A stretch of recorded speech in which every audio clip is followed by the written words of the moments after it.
Red Room is a room where you can live stream the murder or torture of a individual. I've bet someone to go find one and show it to me. I'm sure someone has done it.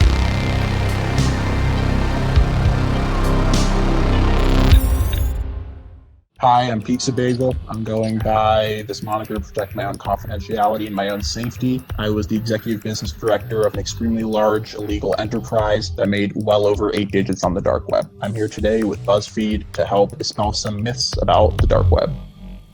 What are the difference between the clear net, the dark net, and the deep web? If you want to think about it like an iceberg, you have what's showing above the waterline, right? So you have just a little bit of the iceberg, you have the waterline.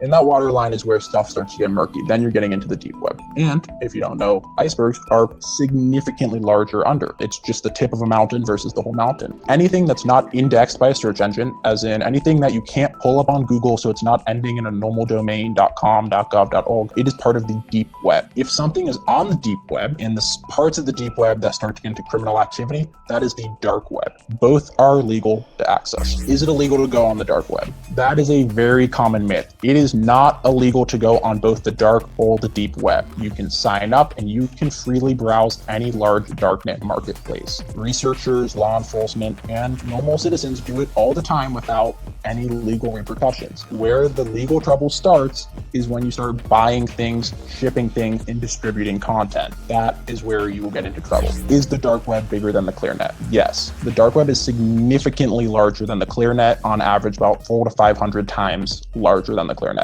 Are red rooms real? A red room is a room commonly painted red where you can live stream the murder or torture of a individual. While you can't say nothing exists, right? I'm sure someone has done it. I have never heard of it, never seen it, never heard of it talked about, and I've even been in bets that they don't exist. I've bet someone to go find one and show it to me, and they couldn't. Maybe they do exist, and when you do hear about them, they are often private. It's not a public done thing. Can you hire a hitman on the dark web? While they one or two might exist, and with hitmen it is more, so hitmen are a real thing from history and still in reality, but they are not remotely common. I've never heard of someone getting a hit placed on them. I've never heard of someone who is taking money to go do it. The hitmen that you hear about more would be internal people. So it would be when you had organized crime like large gangs, it would be gangs sending one of their members to go do it. But these freelance guys who are taking large sums of cash to go do it, never seen or heard of that in practice. Those transactions are often not from the dark web or from the internet, but more of an in-person connection. True or false, the dark web is evil? I would have to mostly disagree with that. The deep web helps to support journalists and people in censor-prone countries, where it can help to get information out and help to get information in, like movies, and spread awareness, especially Western culture. So I would say I do not believe it is evil because it does mostly have positive intentions. Are there secret layers to the dark web? So the dark web is accessed through a browser called Tor, and it's called the onion router. Similar to an onion, there are layers. While there are different parts and they do tend to clump together, I would not say it is like layer to layer.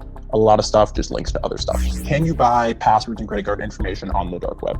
Yes, you can buy passwords, credit card information, social security numbers, and a lot of stuff. They tend to be randomly selected, so you're not going to go chase after someone. And if you are afraid of that, I would heavily recommend using a password locker application. They are there to help protect you. The people mostly affected by these security breaches are people who don't take their security seriously. Are there certain sectors to the deeper dark web that are isolated from the rest of the web? Yes and no. There are communities, they're not large. They tend to just be internet forums where people can basically build off each other. They are usually dedicated to something certain. So you have hackers, you have people who want to go find Atlantis, you have people who operate on the dark net about how the moon landing was fake because they don't want NASA to come assassinate them. You do get these hidden sectors, but they're not as hidden as much as they are just isolated due to the outlandishness of the subject. The dark web is something that has a lot of rumors about it, and it's seen in a very negative light. And I think that we need to overcome it. The dark web started and still largely operates as a safe space for people to convey ideas, messages without fear of repercussions. And the one big thing that I want to hit home, and I hope everyone can take home from watching this video, is the darknet does not look like it has dark mode enabled. It is not a scary black background with lines of code going on. It is a very nice and clean user interface. So the deep and dark web host is a safe space, and I think that we need to reduce the stigma behind it.